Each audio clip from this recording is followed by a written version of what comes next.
a gente vai já nesse capítulo discutir um pouco sobre quando de fato decidir por um design responsivo e o que isto implica. Então vamos lá.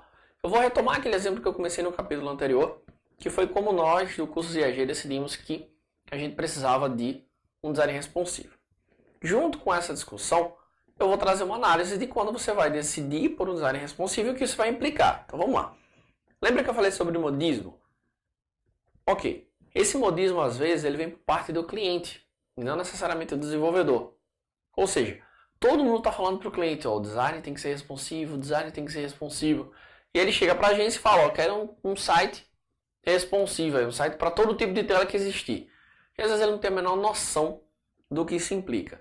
Então você precisa ter uma postura, no mínimo, profissional, de ensinar para ele o que isso vai implicar, o impacto que isso vai causar no orçamento. Porque às vezes ele pode duplicar, triplicar ou mais o orçamento por conta dessa decisão dele. Então olha só, na condição de profissional, você precisa fazer um estudo para chegar até o seu cliente e falar, olha, para o seu negócio não é interessante um site responsivo por isso, isso e isso. Existem duas situações para você chegar a essa informação. Primeiro, no caso do curso IAG, por que é muito mais fácil? Porque a gente já tem um site no ar, a gente já tem um público, as pessoas já acessam, e tudo que eu preciso olhar é estatísticas do Google Analytics, já que a gente usa o Google Analytics.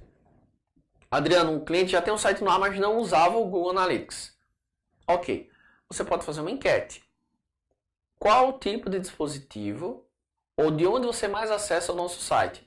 Computador, tablet, smartphone ou TV? E as pessoas vão responder. Seja com Analytics, seja com essa enquete, você chegou à informação crucial. Quais os meios que as pessoas usam para acessar? Joia! Essa é uma situação.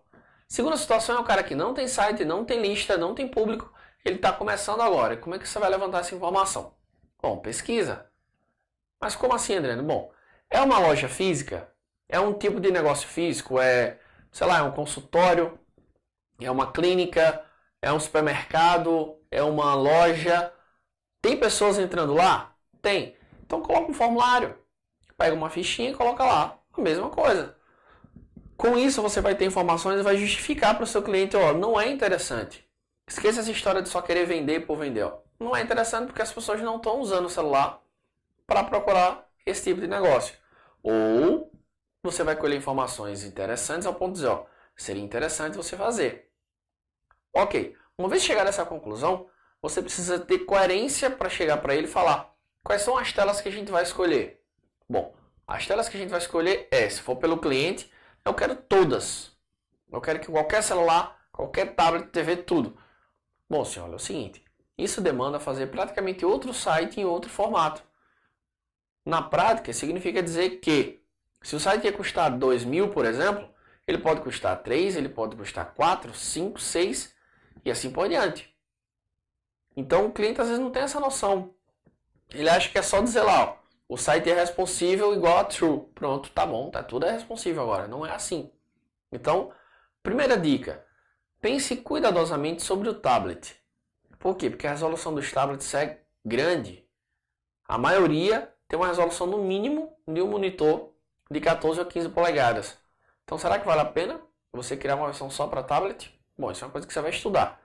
Basicamente hoje em dia, se o público acessa por smartphone, o que eu acho indispensável é uma versão para mobile. Ponto. Desktop e mobile. Se tem um público muito grande navegando de diferentes smartphones, aí você vai usar para 2. Aí você pode chegar para ele e falar, ó, eu não acho muito interessante para tablet. Se você quiser incluir, tudo bem, mas que você deixe claro que ele não precisa fazer para tantas coisas, porque muito cliente chega até você desinformado e às vezes ele vai achar que você está querendo enrolar ele, porque ele mesmo não tem uma noção real do que é o design responsivo.